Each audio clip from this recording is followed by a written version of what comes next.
আসসালামু আলাইকুম রহমতুল্লাহি ওয়া বারাকাতুহু।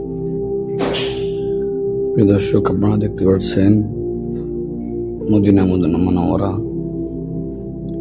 নবীজির যে স্মৃতিমাখা যেখানে পড়ে আছে হাজারো পা মোবারকের ছোঁয়া। আমাদের নবীজি মুহাম্মদ সাল্লাল্লাহু আলাইহি সাল্লামের প্রতিটা জায়গায় এখানে হয়তো সাহাবায়ে কেরামদের পা মোবারকের ছোঁয়া, আমাদের নবীজির পা মোবারকের ছোঁয়া। এই যে জায়গাটা দেখতে পাচ্ছেন, এটা হচ্ছে আমাদের ভামগলির সামনে যে গলিটা, ওটাই সেই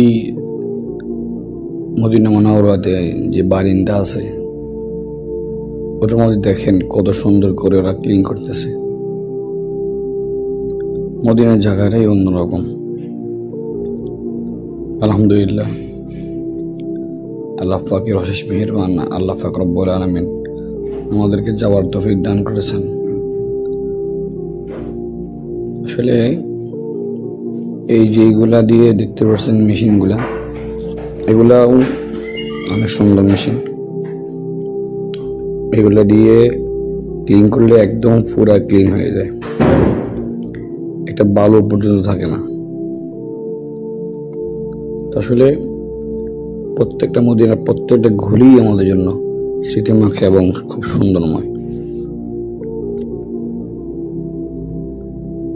দেখতে পাচ্ছেন যে ছাতাগুলা দেখছেন, ছাতাগুলা অনেক আমরা দেখছিলাম ছাতাগুলা অটোমেটিক এই থেকে সুইচের মাধ্যমে এই খুলে যায় নাকি অফ হয়ে যায়, আমার দেখি নেই। অটোমেটিক যখন সূর্য ওঠে তখন অটোমেটিক এটা মিলেই যায়, এটা পুরোটা চারদিকে চলে যায়। যখন আবার সূর্য অনেক সময় ওরা ওদের টাইম মতো এটা বন্ধ হয়ে যায় অটোমেটিক। কিভাবে এরকম হয় আমরা আসলে বুঝতে পারছি না। তবে দেখছেন মদিনার চারপাশে এই ছাতাগুলো দেওয়া, মানে মদিনার জায়গাটা একদম অন্যরকম, পৃথিবীর সর্বশ্রেষ্ঠ জায়গা। আল্লাহ পাকের হাবিবের জায়গাটা দেখতে পাচ্ছেন। আল্লাহ পাক রব্বুল আলামিন এই দুই জায়গার মধ্যে, মক্কা এবং মদিনা মুনাওয়ারার মধ্যে যে একটা টান দিয়ে রাখছেন আমাদের জন্য, মহব্বত দিয়ে রাখছেন, সেই মহব্বতের নামই হচ্ছে মোহাম্মদ। সেই মহব্বতের কারণে হচ্ছে মোহাম্মদ। মোহাম্মদ যেখানে আছে এখানে মহব্বত থাকবেই। আর পৃথিবীতে এমন কোনো জায়গা আছে যে জায়গার মধ্যে আপনি একবার যাবেন, যাওয়ার পরে আবার যেতে মন চাইবে, আবার যেতে মন চাইবে আবার বারবার, এমন কোনো জায়গা নেই।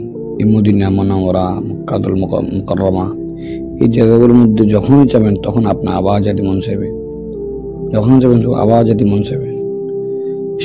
আসলে এটা প্রত্যেক মুমিনদের মধ্যে আল্লাহ তাআলা একটা মহব্বত দিয়ে রেখেছেন।